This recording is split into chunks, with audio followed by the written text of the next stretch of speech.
कथा है जो ये कहती है कि जीवन कितना रहस्यपूर्ण है। एक छोटे से गांव में एक बूढ़ा किसान था। उस बूढ़े किसान के पास एक बहुत कीमती घोड़ा था। उस घोड़े की दूर दूर तक प्रशंसा थी।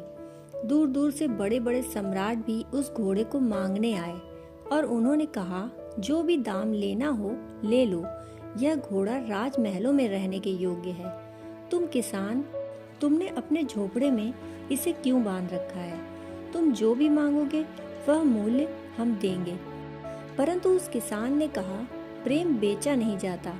इस घोड़े से मुझे प्रेम है। और उस किसान ने कहा, जहाँ प्रेम है वहाँ महल है, और जहाँ प्रेम नहीं, पैसा है, वहाँ महल कहाँ।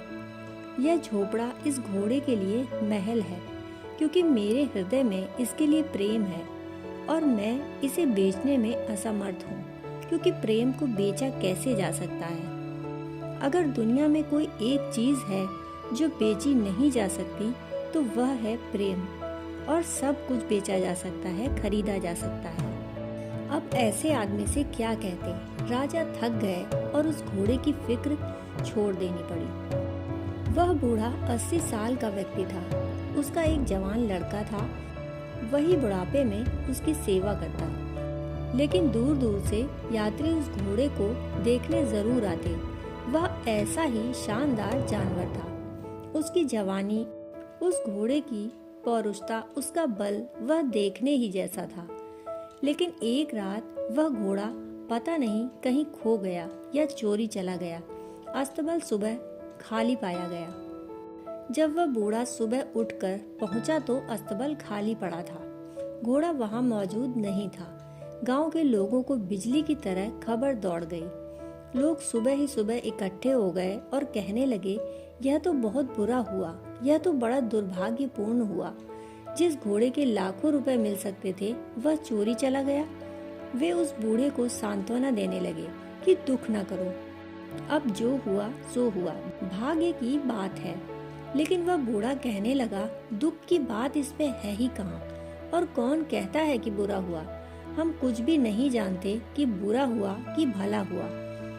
तथ्य केवल इतना है कि घोड़ा रात अस्तबल में था, अब अपने अस्तबल में नहीं है। इससे ज्यादा कुछ भी कहना उचित नहीं है। जीवन बड़ा ही रहस्यपूर्ण है। यह अच्छा हुआ कि बुरा हुआ, यह परमात्मा जानता होगा, जो पूरे जीवन को जानता है, पूरे जीवन के अतीत को जानता है और पूरे जीवन के भविष्य को।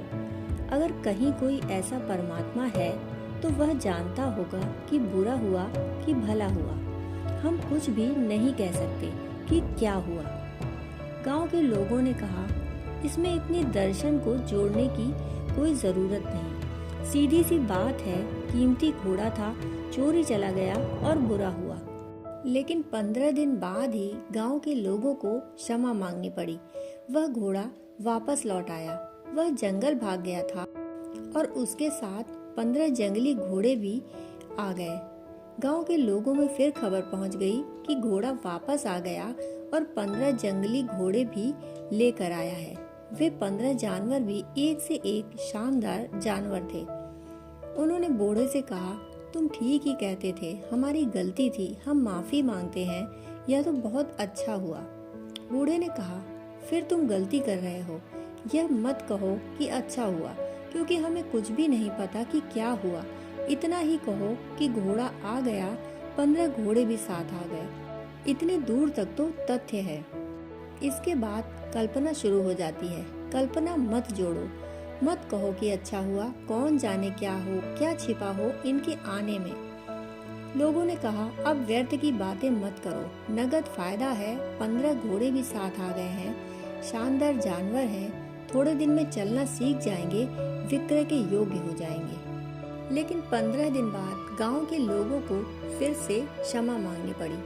जंगली घोड़े को चलाने के लिए बूढ़े का जवान लड़का कोशिश कर रहा था चाल सिखाने की।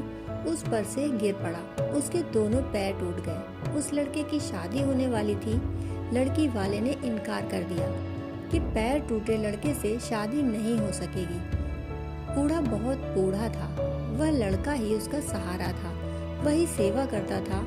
स्थिति उल्टी हो गई कि बूढ़े को लड़के की सेवा करनी पड़ी और लड़के के पैर ठीक होंगे कि नहीं यह कहा भी नहीं जा सकता था, क्योंकि चोट अत्यंत भारी थी। गांव के लोगों ने कहा, तुम ठीक ही कहते थे, यह तो बहुत बुरा हुआ, यह तो दुर्भाग्यपूर्ण है। ये घोड़े के आए तुम्हारे जीवन का सहारा ही टूट गया, वह लड़का लंगड़ा हो गया, अब क्या होगा। बूढ़े ने कहा, तुम मानते ही नहीं, तुम पुरानी आदत दोहराए चले जाते हो। इतना ही कहो कि कल तक लड़के के पैर ठीक थे, अब पैर टूट गए, इतना तो ठीक है। इसके आगे मत कहो कि क्या अच्छा हुआ क्या बुरा हुआ। जीवन बहुत ही रहस्यपूर्ण है, कुछ पता नहीं कि क्या हुआ क्या होगा। लोगों ने कहा, अब तो कुछ गुंजाइश ही नहीं कहने की। जवान लड़के के पैर टूट गए और तुम दर्शन की बातें करते हो। लेकिन 15 दिन बाद गांव के लोगों को फिर से क्षमा मांगनी पड़ी। 15 दिन बाद ही गांव के ऊपर पड़ोस के राज्य का हमला हो गया और गांव के सब जवान लड़के जबरदस्ती मिलिट्री में भर्ती कर लिए गए। सिर्फ उस बूढ़े का लड़का छोड़ दिया गया। लंगड़े की क्या जरूरत थी वहाँ। गांव के लोग इकट्ठे हुए और कहने लगे, यह तो बहुत बहुत ही अच्छा हुआ। तुम्हारा सौभाग्य है कि लड़के के पैर टूट गए। लड़का घर में तो है, लंगड़ा है तो क्या हुआ। हमारे लड़के तो गए और उनके लौटने की कोई संभावना नहीं। युद्ध भयानक है, शत्रु मजबूत है, लड़के वापस नहीं लौट सकेंगे, उनकी मृत्यु निश्चित है। यह तो तुम्हारे लिए बहुत ही अच्छा हुआ। वह बूढ़ा कहने लगा, खूब हंसने लगा और कहने लगा, तुम अपनी आदत से बाज नहीं आते, तुम यही कहे चले जाते हो। इतना ही कहो कि तुम्हारे लड़के चले गए युद्ध पर, मेरा लड़का नहीं गया। लेकिन अच्छा हुआ कि बुरा हुआ कोई भी नहीं जानता। जीवन के रहस्य को केवल वे ही अनुभव कर सकते हैं जो जीवन की यह जो अनंत श्रृंखला है, अज्ञात अनजान, इसके प्रति जिनका बोध सजग हो जाए। जीवन के तथ्य कोई भी हमें ज्ञात नहीं है, कोई उपाय ही नहीं कि जीवन के सारे तथ्यों की अनंत श्रृंखला को हम कभी भी जानने में समर्थ हो सकेंगे। कोई मार्ग भी नहीं, कब क्या हुआ और कब क्या भला हुआ नहीं कहा जा सकता।